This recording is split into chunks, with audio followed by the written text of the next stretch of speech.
You're listening to the Options Insider Radio Network, the home of the Options Podcast. For more quality options programs, visit theoptionsinsider.com or search for Options Insider Radio Network in your podcast provider of choice. Listeners can also access all of our programming through our mobile app available in the iTunes and Google Play stores. Select programs are also available via live stream at mixlr.com/options-insider. That's mixlr.com/options-insider. Don't forget to follow along with your favorite programs and submit your own questions for the hosts at twitter.com/options, stocktwits.com/options, facebook.com/theoptionsinsider, or via questions at theoptionsinsider.com.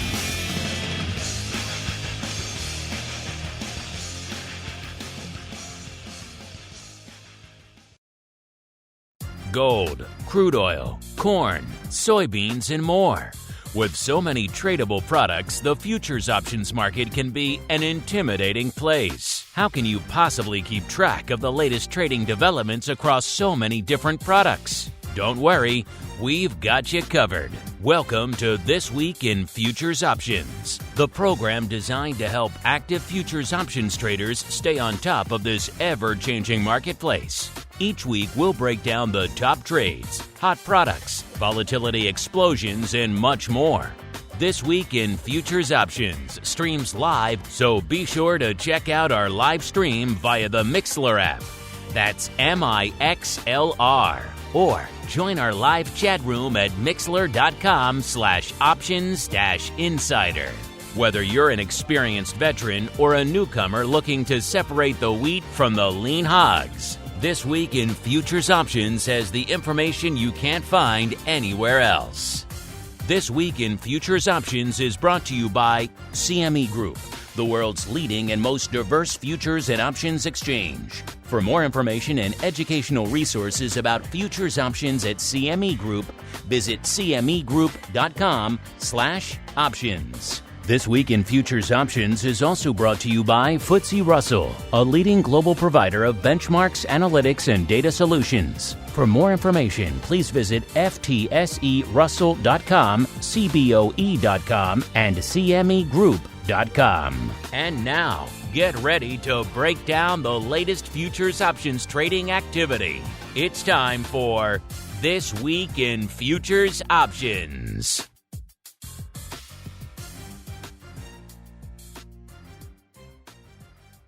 All right, everybody. That music usually means it's 1:30 p.m. Central. Today, it is 1 p.m. Central, a little bit of an early edition of TWIFO. This Week in Futures Options, coming at you hot off the heels of the option block here, listeners. Of course, this is your weekly dose for all the futures options action going up out there. What's lighting it up?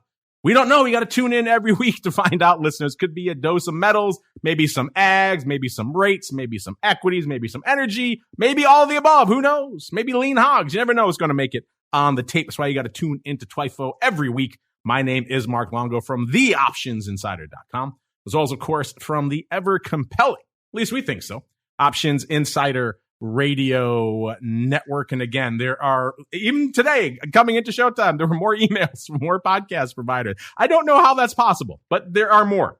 So the choices you have on the on-demand side, listeners, are literally endless. You could listen to this almost anywhere audio is delivered these days. Your smart speakers, YouTube, Audible, I don't care, wherever the heck it is. It's on all of them. Of course, if you want the deepest dive on the on-demand, our website and our mobile app are the two best places to go because there's no gating there. You can get access to everything over the course of the past 15 years. You're close to it. You're not limited to the most recent 50 or whatever your platform of choice allows. And then, of course, if you want to go above and beyond, get some great exclusive content, join us in the live secret club over there. Theoptionsinsider.com/pro is the place to go to kick the tires and light the fires. And of course, however you listen, live after the fact, hit us up. Questions, comments, insights, pearls of wisdom. You folks are the engine that drive all of these shows at the end of the day. And let's see who we're hearing from on the old program today. Once again, doing double duty in the old CME Group and FTSE Russell hot seats. We have the uncleest of Mikes, Mr. Uncle Mike TOSAW from St. Charles Wealth Management. Uncle Mike, welcome back to TWIFO, sir. It has been too long. Always a pleasure to be here. This is probably I always say this is probably one of my favorite names of shows that you have on your network. For some reason, I just keep thinking of Mel Allen whenever we do this show. We tried. We looked into some of those This Week in themes and like This Week in Sports, and the licensing fees were, shall we say, disgusting. So we went with our own theme for the show, which dare I say it is memorable in its own way. I always find myself, after we do TWIFO, I always find myself humming this song for a half an hour or an hour after the show. So be warned, listeners. Once you listen to TWIFO, you're going to be humming along with that little TWIFO theme for a while there. You can blame Nick from Quick Strike. He's the one who chose that one out there back in the early days of the show. But you know what time it is, listeners. It is time to kick things off the way we always do. It is time for the Movers and Shakers Report. It's time to find out what's rallying on the light side and falling to the dark side at CME Group this week. It's time for the Movers and Shakers Report. Welcome to the Movers and Shakers Report, the portion of the show we break down all of the action to the upside and to the dark side over there across the broad spectrum of products trading at CME this week. Uncle Mike, I shall now turn to you, sir, to allow you to choose where we begin our journey this week. Should we go to the upside, aka the light side, or to the dark side, sir?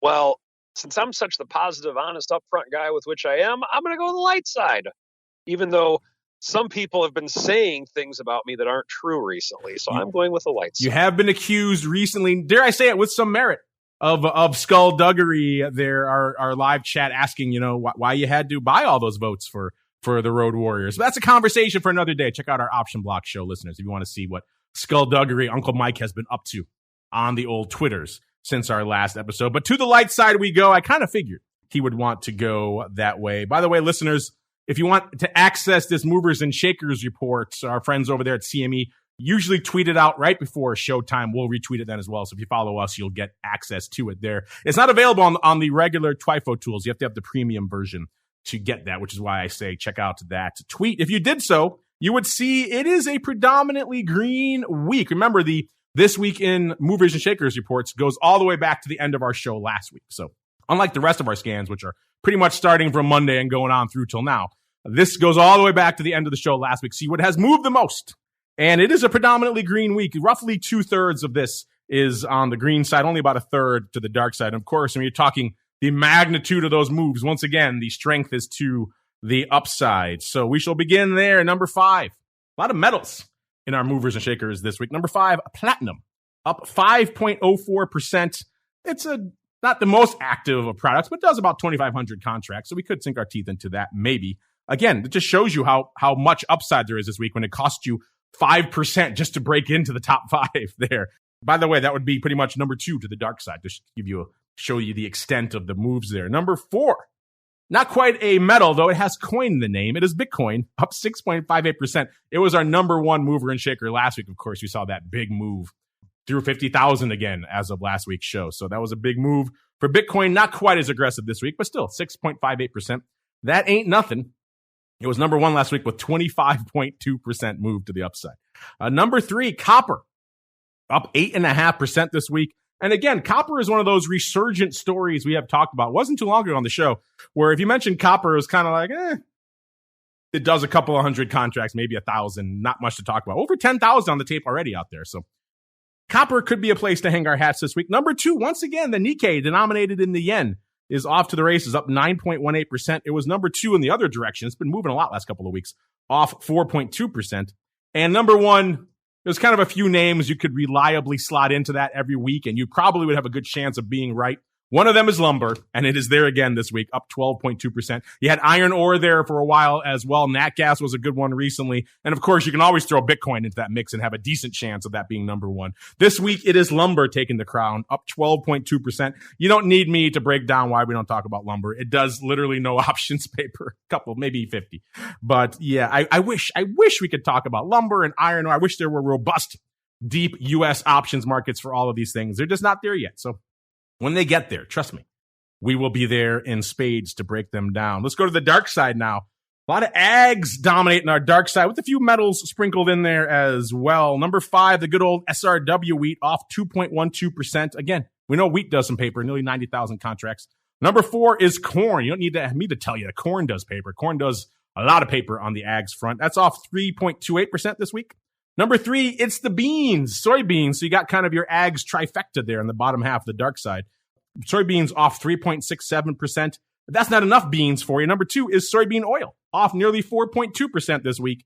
And number 1 to the dark side, back to the metals. It is palladium, off 5.33%. It was number 3 in the same direction last week, off about 2.6%. So given the fact that we have palladium out there and platinum and copper all in our movers and shakers this week, and of course, we have Uncle Mike who loves to talk nothing but metals, I think we shall begin our journey out there first.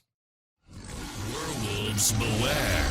It's time to explore the options activity in silver, gold, and other shiny things. It's time to talk metals.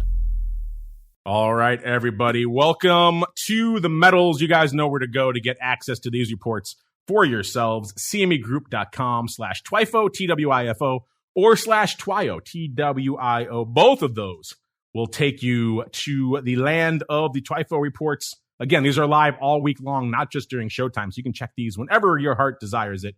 Then for where we're going here, we have to go all the way down to the bottom of that asset class list to metals. And then we shall leave it up to Uncle Mike where we begin. Obviously, a lot of precious, but don't do a lot of paper in our movers shakers. Also, a base one that does. Mr. Uncle Mike, where should we begin our metals journey? I'm guessing because you're on the show and because you like this, I've taken the liberty, sir, of pulling up silver. Should we begin there, sir? Why not? All right, have at it. Regale us with your silver, your tales of daring do in your 2-year silver collars, and what's been lighting up your tape in this mostly downside of late in the precious stuff, sir. Well, I think that with all we might be at a kind of a bottom in the precious metals, I believe. Just in looking at silver with the levels that it's at right now, it has bounced a little bit over the last week or so.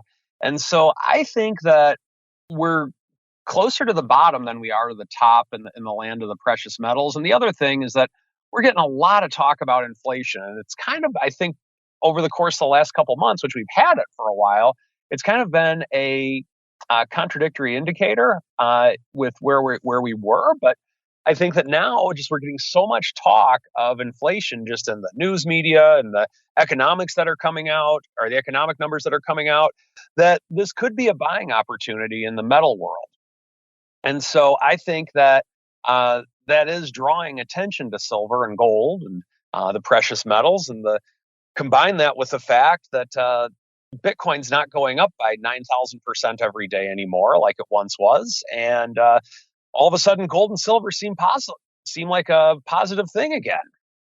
So I know you prefer the ETFs of GLD and SLV, which, again, I can't fault you. And the metals that we talked about many times on the show, those are the 2 ETFs that I can recommend to any of the listeners on this show because they hold the physical. They don't suffer from a lot of the issues, a lot of the other commodity ETPs. In fact, I think we have a listener question about that a little bit later today. Maybe we'll get back to that subject. So I know you play mostly in the silver and SLV. What have you been up to out there of late? Have you been adding to your holdings? You kind of been just holding firm at these levels? What have you been doing? I've been holding firm. And so the only thing that I did is that initially early in the year, I set up a kind of a pseudo risk reversal in that I sold a put spread, and it's the put spread is still out of the money, and it was longer term with what I sold. And then just because of the skew that exists in the metals, I bought a call spread, and it came out to being an even money trade. I think I may have gotten a tiny credit for it, just depending on some people got different fills, and it's never an exact thing at the institutional level that I've found over the course of the last 10 years that I've been doing this. But what I have done is that with silver at such low levels, I was able to get out of the short call on the call spread. I bought to close that call. And so if for some reason silver does come like a thief in the night at the end of the year, and we do have silver at 50, then let's just put it this way, there'll be a whole lot of grinning going on, mostly by me. The metals to me are fascinating, particularly the precious ones, because the skew tends to swing all over the place. You look at gold, you look at silver sometimes. A lot of times it's bid to the upside, but other weeks it could kind of swing around. Does that make your entry point? I know you just mentioned kind of you like to use options as your entry point. Does that make it maybe less attractive to you to do the traditional selling the put to get in and maybe do the wheel, or does the evolution of the skew maybe make it more attractive for you? I think for what I do, it makes it more attractive in that I typically like to go long term in silver. And initially, when I started this, I figured I would be making a lot of adjustments on it, but that has definitely not been the case with what I'm doing. And I thought it was I really thought it was going to be, for those of our listeners who also listen to the option block, about 6 or 7 years ago, I had an Apple collar that seemed to take up about maybe 10 to 15 minutes of our show every day that we would talk about with all the moves that I would make on it. And I figured that my silver collar would be something similar to that, but it really proved not to be. And so by buying the longer term options, the 9 to 12 month options, and setting up risk reversals with options like that, oftentimes, or at least when I got into it back in January, the skew was definitely tilted to where you could sell puts and then buy calls out of the money very favorably. And that's why I did that. And that's really what worked out well for me with setting up the trade. Let's see what trades are setting up over there right now. Like I said, listeners, at the top of the show there, go to the asset class, go to metals, go out to precious, and you pull up silver. If you did that, you'll see right now it's closing in on 20,000 contracts. So silver is one of the more active metals. Obviously, the metals complex it's no euro dollars. It's not putting up 1 million plus contracts, but it is doing some paper out here. And again, I know a lot of you do play in this space and watch it. Coming into showtime, we have silver about 23.52 to be precise. It actually puts it up on the week, about 3.6%, right around 82 cents on the week. So a little bit of an upsurge out there in silver. And of that 20,000 contracts, roughly about a third, 34%, going up in, this is almost like an equity, going up in the November contract that has about 12 days to go. So it's not quite as bad as an equity where all the paper is going to be in the contract going out tomorrow. But this is about 12 days. You know what? I'll make an exception for our usually like to go out 2 weeks to get a little bit more firm grasp of the Greeks. But we'll make an exception. 12 days is pretty decent out there. If you're wondering what the vol is out here in silver 2 weeks out, it's about 25.5. So all you out there who are kind of maybe wringing your hands saying, oh, equity vol is not doing it for me. It's too low right now, whatever, blah, blah, blah. Metals vol, a little bit juicier out there. Again, metals vol has been known to be an interesting beast. So be prepared for that before you dive in. Check out some of our archives show, maybe some of the research that Eric and his team over there at CME have done on metals vol in particular. It's a little bit of a unique creature. So arm yourself before diving in, but it is an intriguing area nonetheless, and a little bit more juice right now than you can find in some other products. Again, about 25.5 on that no vol. It's up about 1.6 points from this time last week. Skew-wise, the puts last week, 1.7% rich to the at the money, so 1.7% bid above that 25.5 level, listeners. And coming into this week, much more bid, 6%. So puts catching a bid out here in silver this week, which is interesting. The calls last week, 1.8% rich. This week, 1.3% cheap. So the calls have come in. They swung fully in the other direction, and the puts are bid. So interesting. Maybe some folks are fading some of this near term up here in silver. Let's go see what the most active contract was, and perhaps that will inform us what was going on. The most active contract this week, listener, that's still right about a 23.52 in that Nova future. We've got about the 24 calls. We're leading the dance with about 1,000 contracts. Again, lighter volume product out here. The most active day was Monday, about 600. The rest kind of scattered throughout the week. Most of that opening. So opening upside. With the calls coming in that demonstrably, maybe there were some opening sells. We also saw about 800, so nearly 1,000 of the 23 halves going up this week as well. Not quite enough on the ratios to be verticals going up on most of these days. So it seems like just 23 halves and 24s going up most of this week. I guess given look at what we're seeing with the skew there, probably leaning towards the selling side, which is kind of interesting. And Uncle Mike, if you listened to the show last couple of weeks, you would have heard us talk about some interesting upside afoot out here in longer term silver. We were talking about folks trading the 40s and the 50s in December and beyond. Unfortunately, I don't see any of that paper this week. Usually the metals are reliable for the longer term upside paper, but not so much this week. But any of that paper I just broke down, Uncle Mike, any of that come as a surprise to you, sir? No, it doesn't. And it's honestly paper that I like. And I don't own any my long term has become more short term as the clock has been ticking on it. But I like buying longer term out of the money calls on silver just because of the fact that silver, if you look at it, it's very boring for years and years and years, and then all of a sudden, every 10 years or so, you'll get something to where it'll just shoot up and all of a sudden be at 40 or 50 one day. And then we freak out, don't know why that is. And then it goes back down to the teens again. And so I think that I like the concept of owning long-term silver out of the money calls, just because if you are fortunate enough to be part of that thief in the night type of event, then it can be very lucrative. Since we're hanging out in metals, do you spend any time? I know you watch a little bit of gold. Do you watch any other metals as well? Do you ever get, dare I say it, base, Uncle Mike? I'm not all about the base. You're not all about the base. I am not. But I think that just with where they are, to me, I kind of view silver as kind of a base metal in and of itself. I know it is classified as a precious metal, but it does have a lot of everyday uses. It's not like gold that just sits there and does nothing. Silver actually is used in a lot of things that we need to have a functioning society. So to me, I think silver is the best of both worlds, and that it is part base, it is part precious. It gets to be called precious, but it does have a lot of functional purposes like a lot of the base metals do. Well, before we roll out of the metals, we do have platinum and palladium in our movers shakers this week as well. Both of those not really big options players. But as I mentioned, copper is number 3 to the upside this week, up 8.5%. And it is a growing options player. In fact, 11,000 contracts on the tape right now. That's a lot for copper. That's a lot more than we would have said a few years ago. You're closing in on over half already of what silver has done. So you couldn't have said that a few years ago. And again, copper, very much a surrogate for Chinese demand out there. By the way, listeners, to find it, get out of that silver, go out of the precious down to the base, and you'll see in that drop down there. The first one you will see is copper. Coming into showtime, copper at about 462. It's up about a third of a point, or about 8% this week. So a nice run here for copper. Like we said, one of the higher ones on our movers and shakers, only beaten by lumber and the Nikkei, denominated by the yen, which had a good run this week as well. So coming into showtime, looks like of that nearly 11,000 contracts, over half, 55%, coming in this DEES contract that has about 40 days to go. So that gives us a little bit of time to sink our teeth into it out there. And if you're wondering, what is copper vol?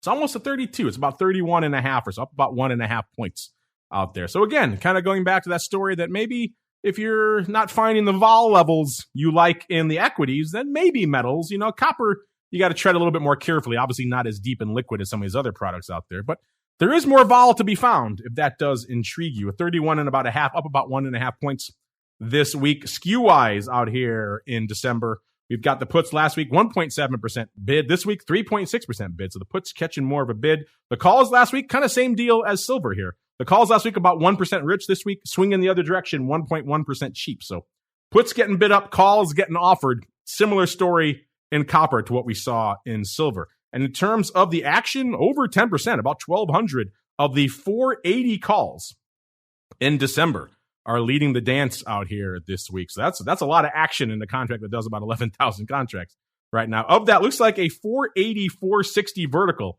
traded on Tuesday, listeners, 1,000 times each, because both of these did about, the 460s also did about 1,200 as well. Pretty much all of that was on Tuesday. This 1,000 lot vertical, 460, 480. It's about a bit of an at the money vertical, listeners, because we're trading right around a 460 right now. It was opening on both legs, so they opened both. I can't see from here which way they put it on. I'm guessing maybe just given the paper we've seen of late, they probably bought it, but we'll have to dig in a little bit further to see if we can find that out. So interesting, 460, 480 vertical. Again, that's a lot of paper. 2,000 contracts in a product that has done 11,000 contracts so far. So a lot of paper going up in this one vertical. Do you like that? Do you like buying that? Do you think this Chinese demand proxy in copper will continue to lift it? Or have you seen maybe a near-term top here in copper? You think this person is perhaps throwing some good money away here on this vertical? Let us know what you think out here. Unlike the precious metals, though, what we don't see in copper is some of this strange, aberrant, far out of the money upside paper. Like, in gold, typically you're going to see some crazy flies farther out to the upside. Silver, something like that probably as well. Maybe, like I mentioned, the DEES 40s and DEES 50s have been trading of late in silver. Not so much in copper. We see a lot of near front month and a couple months out and kind of near at the money and slightly out of the money paper. And that's kind of about it, unless you count a one lot of the 6 calls going up in June D's of next year.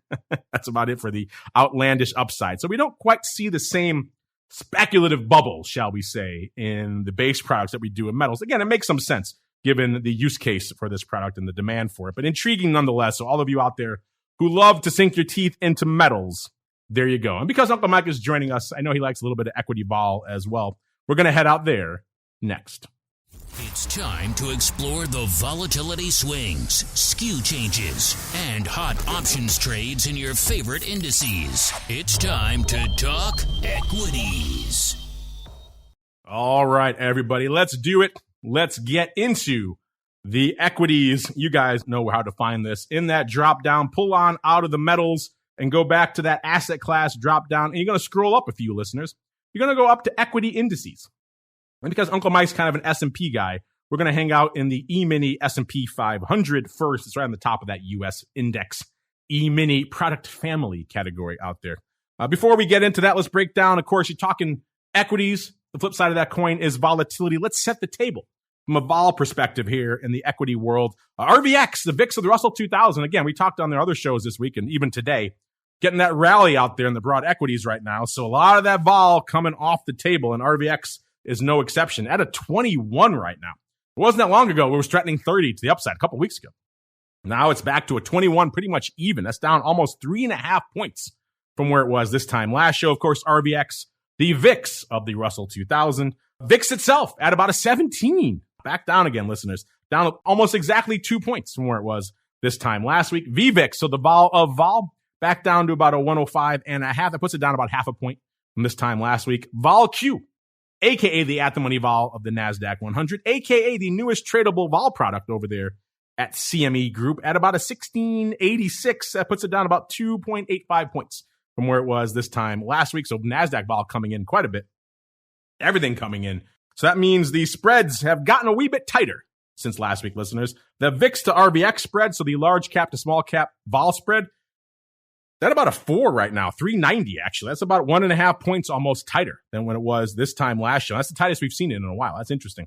And VIX to vol Q, so the S&P to NASDAQ vol spread, it's at about 1/4 point. That's nothing. That's about 1/3 of a point tighter. You're talking NASDAQ to S&P vol, at the money vol is coin flip almost at this point. They're kind of moving neck and neck, which is, again, interesting. And I know something that Scott Nations about Network many times on this show, many times has been tweeting about of late, kind of that relationship. He keeps an eye on that. Okay, that's a lot of table setting, Uncle Mike.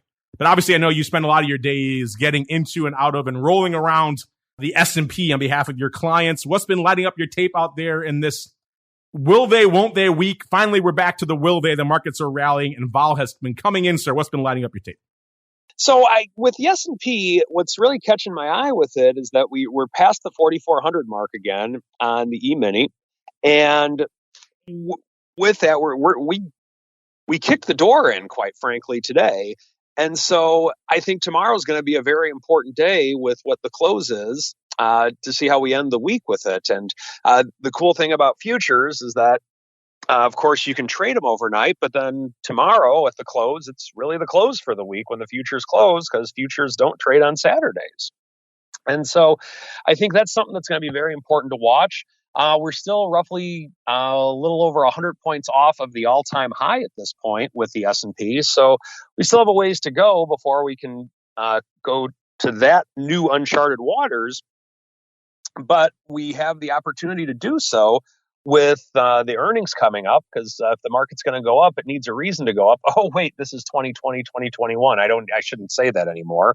But we do have a pretty valid reason of what could take the markets higher in one of two things. Either if the news isn't as bad as the market thinks it's going to be for the earnings and that we're overbought, or we actually have surprising good news and that we are underbought. We could actually go higher and create new all-time highs after this pullback that we've had over the course of the last couple of weeks. Earnings could be the catalyst to move the market higher. With volatility coming down like it has today, in the VIX cash, we're in the 16 level again, and we haven't been there for a while. So if we have another couple of days, like we've had today with the VIX, we could see lows in the VIX that we haven't seen since July.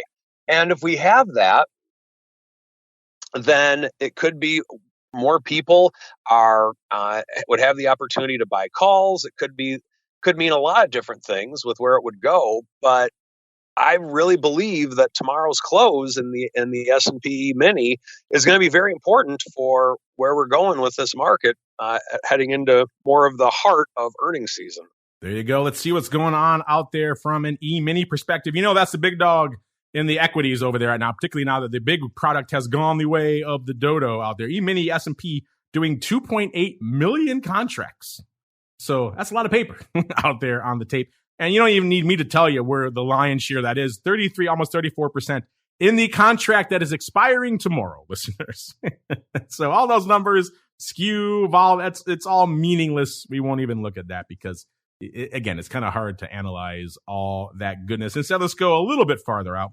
Let's go out, let's say, to the October monthly. That still has 15 days to go. That's at about 14% of the paper this week. So no slouch out there as well. 14% of 2.8 million. Still a heck of a lot of paper, listeners out there. If you're wondering, by the way, what is this at the money vol in the S&P right now? It's a 12. 12.15. So you say VIX is low. Looking at the actual at the money vol in some of these contracts, wee bit lower. That's off about 3 points, 3.2 points from this time last week. Skew-wise, we know those puts have been bid. They're getting bid up again this week as this rally starts kicking into high gear again. 22.5% bid they were last week. That had come in a little bit. It was close to 30. Now we're getting back close to 30 again. This week, 27.9%. 5.4% bid over this point last week. So again, those puts getting rich again. The calls last week, 13.7% cheap. This week, getting cheaper at an even 20%. 20.0. Don't see that too often out there. So calls getting cheaper, puts getting more bid as this rally unfolds. If you're wondering what is the most active contract out here in the E-mini S&P 500, well, it's a bit of a horse race, but it looks like it's the 3,600 puts going out tomorrow. By the way, we're at a 44.28 coming into this segment here, listeners. We have seen this before, and this is something that perhaps I need to investigate further, because I recall this being somewhat weird, anomalous paper here in these far out of the money puts in the E-mini S&P. And we're seeing it again this week. We're seeing it again. The number one contract, the 3,600 puts with 77,000 contracts going up this week. And so we're at a 44.28. 828 handles out of the money puts are opening for nearly 70,000, over 70,000 contracts. The big day was Wednesday, 59,000 contracts, almost all of that opening, listeners. And then they traded more today, 15,000. We don't know, but we can probably guess that probably is opening again as well. We also saw the 36 half puts trading 53,000 contracts this week. Again, almost all of that opening. We have seen this before. Again, if this was maybe on a products on let's say the SIBO where they're pulling the VIX from, maybe you could think, oh, it's some sort of weird carpet bombing, especially if it was around VIX expiration and settlement. But yeah, that was the day, Wednesday. So that could be part of it, but why you'd be doing that here, that's interesting paper. I need to look into that. What are your theories, listeners? Why are folks opening on the 3,600 strike with 2 days to go? 800 odd handles out of the money in the S&P E-mini over there on CME. Your guess is as good as any out there, but this is some funky paper. It takes a lot to be the number one trade in the E-mini, and yet they've done it again out here, which is fascinating here. So weird stuff afoot. I could keep sinking our teeth into that, but let's go really quickly out here as well. Uncle Mike, while I'm pulling this up to go into all things small caps, I know you've been looking at broader equities of late than just the E-mini S&P 500. Anything lighting up your tape out there in small cap land these days, sir? No, not in the small caps, but all those puts that you're describing with the 3,600, somebody's expecting something bad, apparently. The only other thing that I could think of as to why someone would be doing that with that large of paper is that maybe they needed to have a better maintenance and less of a maintenance margin requirement within their account. And by doing that, that helped solve it. And then they could find some type of other opportunity as to something with which they could do for their money. Sometimes in my if I'm selling puts for a client and let's say I'm just making something up, a $200,000 account, and I don't quite have the buying power. Maybe I'm like $80 short of buying power and it's an IRA account, so I can't use margin or maintenance or excess maintenance, I should say. And I really want to sell this one put, and it's only $80 over what I have. Sometimes I'll buy some garbage put for a penny or something like that to do that. So my guess in terms of what that could be for opening all that paper that would actually make some type of logical sense is some type of big institution in a situation like that, or they want to free up buying power to where they could arb that money somewhere else by making a percent in some type of a fixed income instrument, even though a percent is pretty much impossible to make these days. But that's my theory as to what it could be. Yeah, we don't get a chance to break down the E-mini too many times on this show, but every time we have, I do recall similar paper on similar strikes around that 3,600, 36.5 level. So there is some sort of structural trade afoot out there. It could be something as simple as the margin maintenance, kind of taking some of that risk off the table trade. But it is intriguing that it is all opening. It is always around that distance out of the money. And it seems like it happens like clockwork out there. And again, the normal suspects that you would maybe expect for something like that don't really apply here on the E-mini. So it's intriguing stuff. And I think it merits further scrutiny. We got to keep on rolling into the small caps right now, listeners. And coming into Showtime, small caps had a bit of a run this week as well. Didn't quite make it into the top 5 this week. But again, it was a heavy upside week. You needed to be up over 5% to break into the top 5. Small caps not quite there, up nearly 2%, up about 43 handles, 2272 coming into Showtime. And of that, let's see, most active contract is the weekly going out tomorrow with about 40% of the paper. So we're not going to look out there. But the most active contract, unlike the E-mini S&P, are the 2240s. So in the money calls now going up this week. That's the number one print out here. We don't see the weird near-term puts. We do see a lot of longer-term out of the money puts going up in the Russell 2000. We are seeing some of that this week. 1870 puts going up in October. But outside of that, we're not seeing a lot of the usual paper. It is pretty much looks like 2240s. Not quite small delta anymore because they are now 30 points in the money. So they are very large deltas going out tomorrow out there. So everyone who's asking about the small delta calls in the Russell 2000, not so much this week. It's the larger, beefier delta calls that are dominating the tape. What's the vol out here really quickly? It's about an 18, off about 1.7 points out here. So still obviously well above the S&P, but a little bit different. Puts 7.4% bid last week. This week, 10.1% bid. And the calls last week, 4.9% cheap. This week, 11% cheap. So calls coming in, puts getting bid. Same story across the equity spectrum here. Small caps, large caps. I don't care where you're looking, listeners. That's the tail of the tape out here. Uncle Mike will come up against it. We have some ag movers and shakers, but I know you like to hang your hats in a little bit of rates out there as well. So in deference to you, our guest, we shall head out there next. The Fed, the yield curve, inflation fears. How are they impacting options activity and volatility in your favorite interest rate products? Let's find out as we explore the world of rates. All right, everybody. Welcome to the world of rates. You know where to go to that drop down, listeners. Jump out of the equities, go down to interest rates, and then U.S. rates. And then I know Uncle Mike likes to get on the boat with the 10-year note. So we're going to hang out there first. Mr. Uncle Mike, what has been lighting up your tape in the endless saga that is the 10-year note, sir? Oh, I love being on the boat with the 10-year note. So we're actually at a pretty fun time. I shouldn't say, we're at a unique time, just a fun one to watch in the 10-year note right now, in that from the lows that we made back in April, we're actually approaching those, or we just hit those lows and we kind of bounced off them a few days ago with the 10-year note. And so what I like to do on the 10-year note is I'm a person who's of the school of thought that in this yield-starved environment with which we have right now, a lot of financial advisors put their clients for the bond section of their portfolio into what a lot of people refer to as high yield bonds. I refer to them as junk bonds. I hate that asset class, quite frankly, because I think fixed income is something that you should have that's a little bit more relatively safe. And I've never been a fan of junk bonds. And so because of that, the question then comes to me, well, Mike, what can you put people in that actually delivers some type of yield?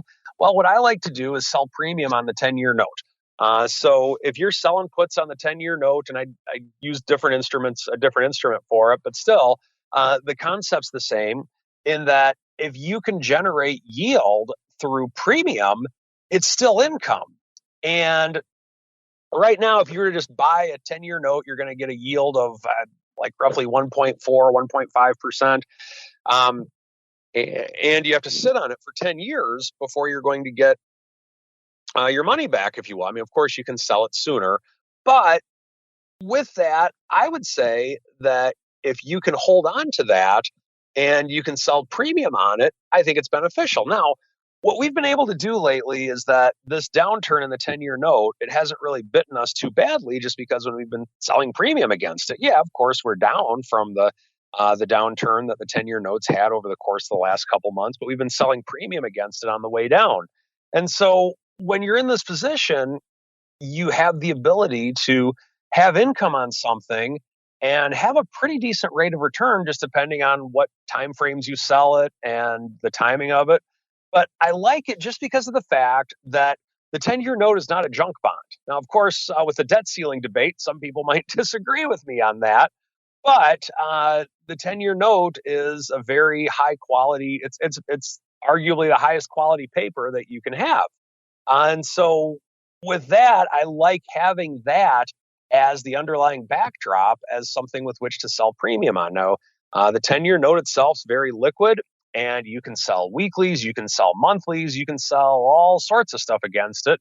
And the beauty of it is that you have a trade similar to that of a covered call, but the underlying with which you are holding is the 10-year note in and of itself. Now, I don't leverage myself or my clients within this, but if you are looking to do something like this in the aggressive section of your portfolio, by all means, you can be leveraged in it, but just make sure that you understand what the risks are in doing it. So I think we're at a pretty exciting time with the 10-year note in that we are approaching kind of a double bottom, and it's very low. And if you have your risk managed well, this could be an opportunity if, and I want to emphasize the word if, you are bullish on the note. There you go. Get on the boat with the 10-year note, Mr. Uncle Mike of rhyming infamy. Let's pull it up here for yourselves, listeners. You'll see a 10-year note, no slouch when it comes to paper. Almost 1.4 million contracts on the tape already this week. Where's the action? Well, unlike an equity where it all goes away tomorrow, this action a little bit longer term. It's out to Dees, where we find about 41% of that 1.4 million contracts going up. By the way, the 10-year note, 131.155 right now, listeners, up 0.11, about 0.25% this week. So not a huge move out there this week. If you're also wondering vol-wise, what is the vol in the Dees contract of the 10-year note? If you thought equities were far too rich, and you said, I'm more comfortable with the 4 vol, then rates are your go-to. 4.05 right now, off about 0.25 point out there. Again, longer term on the yield curve, not known as a bastion for high volatility. So just keep that in mind, listeners. But it does do some paper. Let's look at the skew out here. Last week, the puts were a little bit bid, 3.6% bid. This week, a little bit more bid, 4% bid. So ticking up ever so slightly.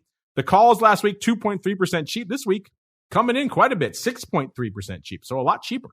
That's interesting out here. And of that 1.4 million contracts, the most active contract this week, listeners, are the 130 even puts with about 88,000 contracts going up this week. The most active day, actually today, 30,500 on the tape today, 24,000 yesterday, 21,000 on Tuesday, about 13,000 on Monday. Back and forth in terms of opening and closing all week. Obviously, we don't know what's going on with today's paper, but a lot of paper on these 130s, which again is a little bit, it's pretty close to at the money right now. Only about a point away from the at the money strike.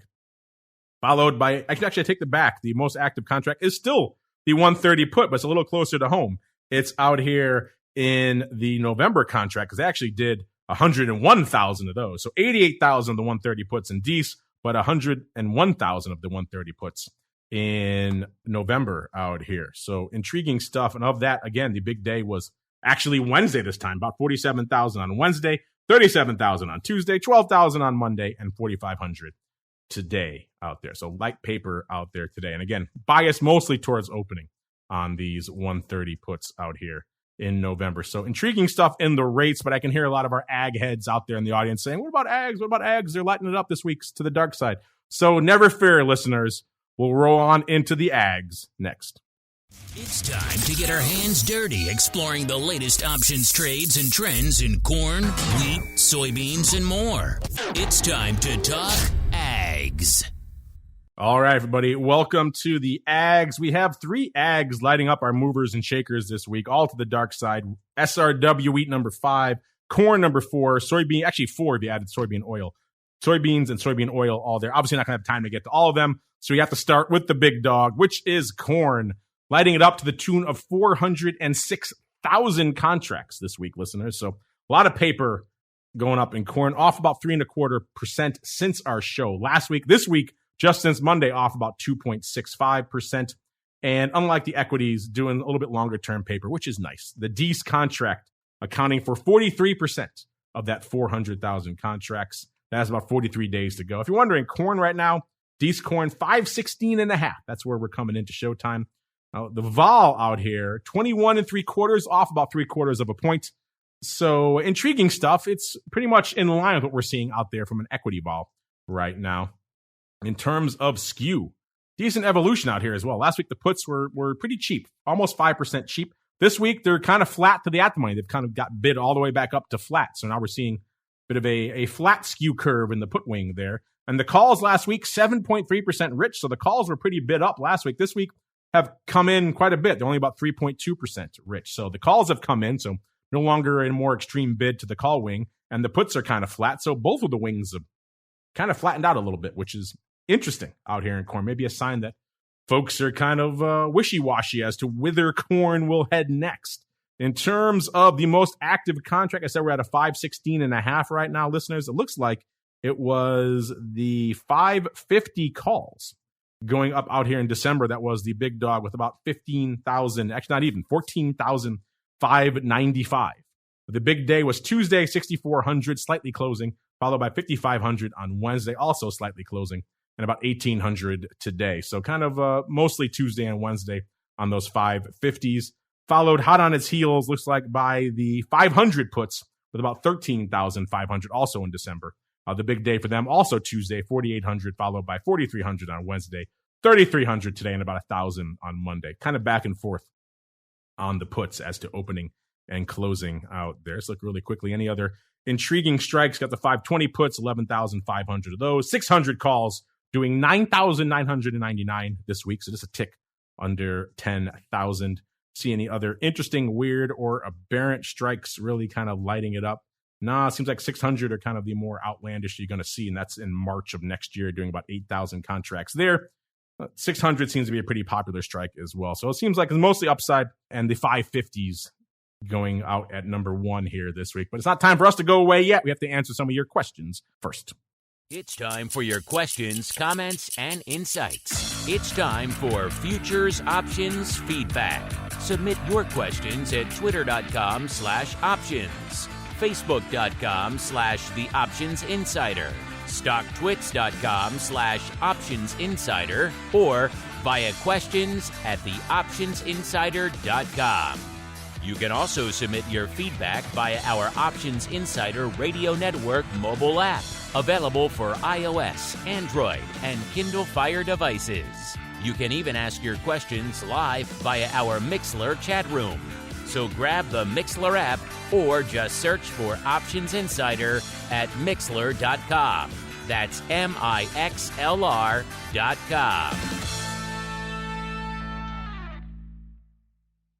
All right, everybody, welcome to your feedback segment. We have a great poll running right now. You guys can play along at Options over there on Twitter. Let us know when you started trading options. Very simple question. We gave you 4 categories. The post-pandemic, which has been a surprisingly strong area, or maybe the post-Great Financial Crisis, the post.com bust period, so 2000, right around that time frame, or are you in the more old school market maker / trader / professional category? Intriguing stuff that's running for about another 24 hours out there. Get in there if you haven't already. Been a fascinating one. Uncle Mike, we got a question here from Tim. You kind of touched on this earlier with your silver conversation, but we didn't get a chance to get to gold. So maybe you have an addendum for them. But Tim just asked a very simple question. He says, silver and gold are in a drought.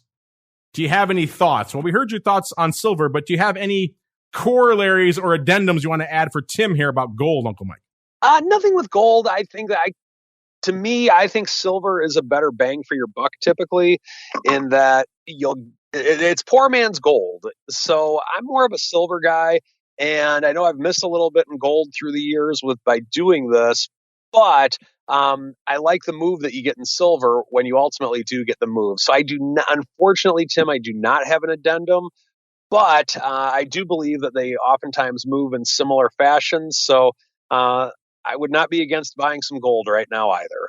Oh, there you go. Tim, now we have, looks like Reader with a 3. Reader says, do you think we'll ever see a day where most major futures products will be accurately and viably replicated, easy for me to say, via ETFs or ETPs, providing access to commodities for everyone using securities accounts and removing the hurdle of having to open futures accounts? Well, I'm sure everybody over there at CME hopes this day never comes to pass. And logically, I don't really think it can. We've talked about this many times. You folks have a lot of ETPs on the brain listening to the show, which I understand. I get they're an easy vector, an easy entry point to a lot of these products for you.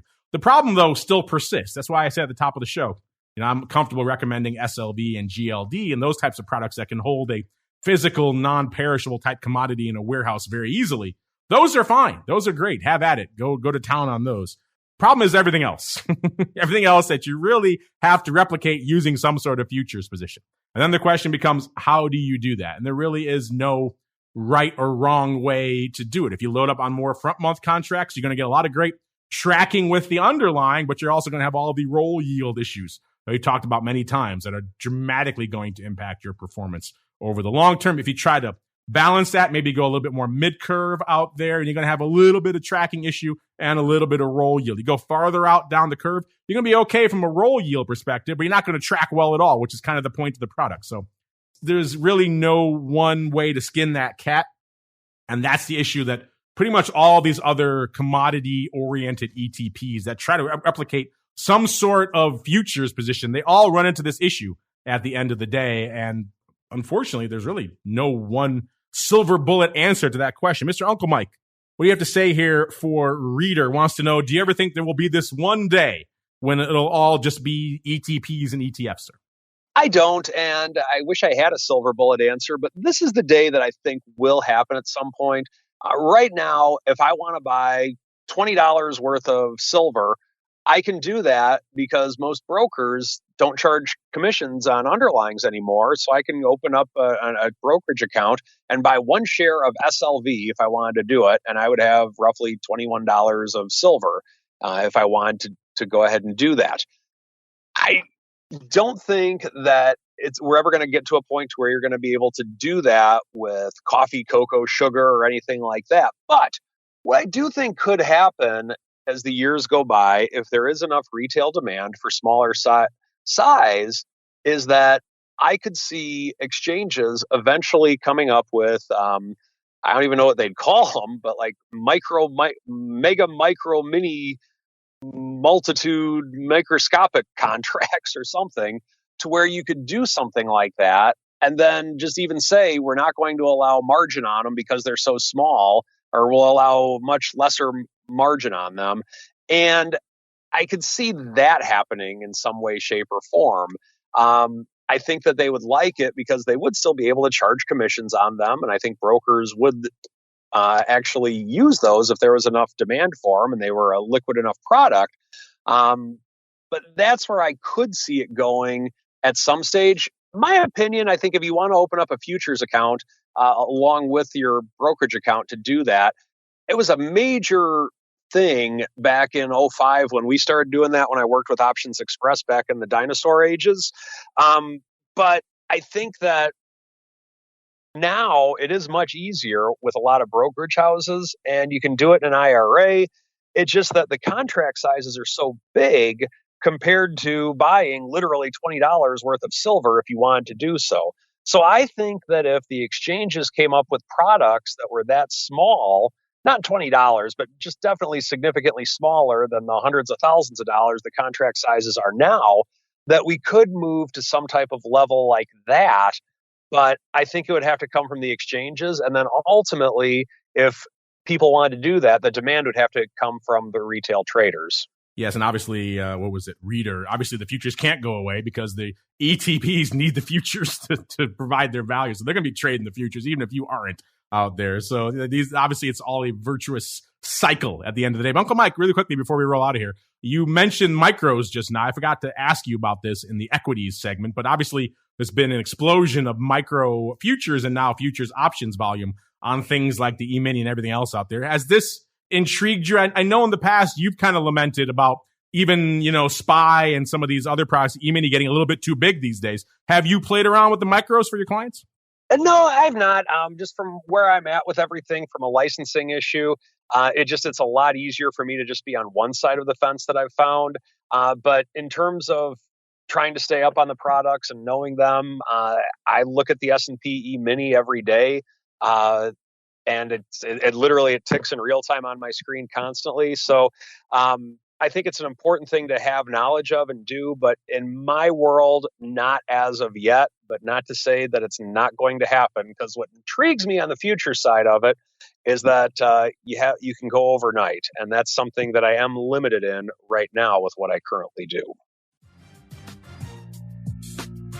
All right. That music means we got to get on out of here for this week, listeners. Don't worry, though. This usually concludes our broadcast day, but today, not so much. Mixing it up today. We'll be back in exactly an hour, live with the folks from Also, a leg to stand on. It's a fascinating, great charity. They do a great work over there helping kids with the amputated limbs in the developing world out there. And that's going to be free and open to everybody. We're going to open up the live chat. This is for charity. We want everyone out there to hear about this and support them. They have their big event coming up. We've been to it many times here in Chicago. It's a great cause. So we'll be talking to them in a little less than an hour live now for everybody out there. But Uncle Mike, I want to thank you. You did yeoman's work holding down both hot seats this week. And if folks want to reach out to you, they want to talk the 10-year note, silver, maybe a little bit of E-mini or something else, where should they go? What should they do?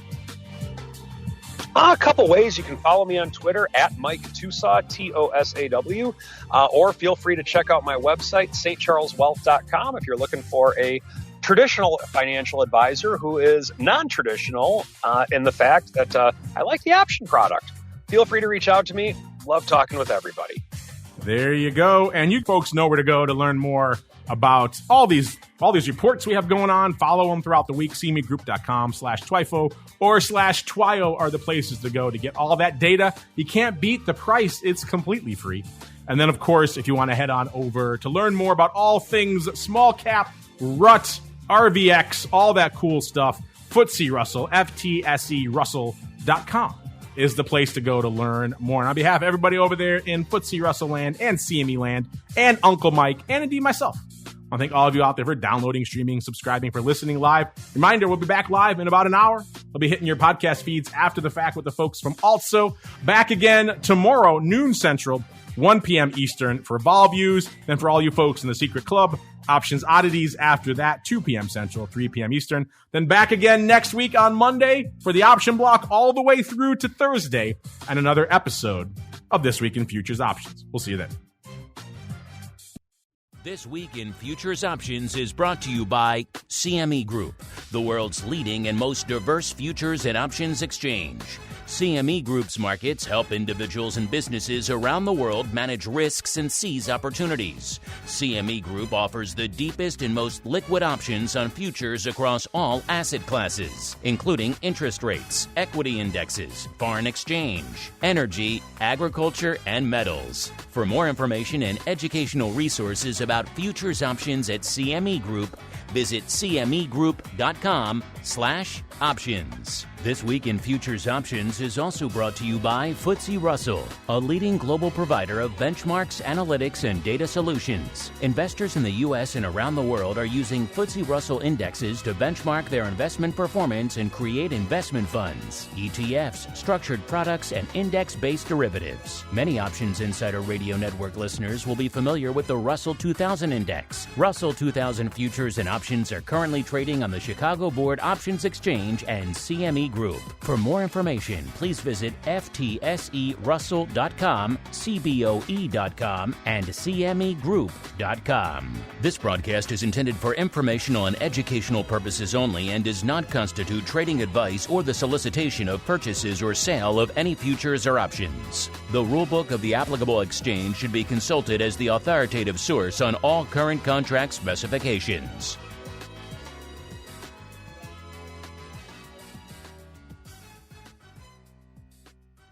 You're listening to the Options Insider Radio Network, the home of the Options Podcast. For more quality options programs, visit theoptionsinsider.com or search for Options Insider Radio Network in your podcast provider of choice. Listeners can also access all of our programming through our mobile app available in the iTunes and Google Play stores. Select programs are also available via live stream at mixlr.com/options-insider. That's mixlr.com/options-insider. Don't forget to follow along with your favorite programs and submit your own questions for the hosts at twitter.com/options, stocktwits.com/options, facebook.com/theoptionsinsider, or via questions at theoptionsinsider.com.